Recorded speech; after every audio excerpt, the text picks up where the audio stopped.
Bapak lah pergi haji, ya kan? Lah haji.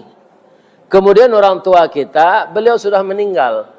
Tapi tidak ada rezekinya untuk haji semasa dia hidup. Bapak dapat lagi jatah haji itu. Katakanlah bapak banyak punya uang, ya kan? Tidak menunggu haji reguler do, langsung di keluaran seperti banyak, namanya haji proda. Ya kan?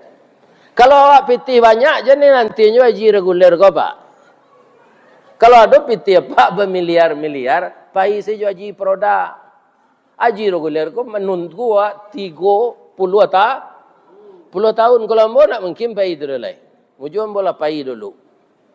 Umur ambo kini 73, menunggu 30 tahun. Lagi mungkin ambo berumur 103.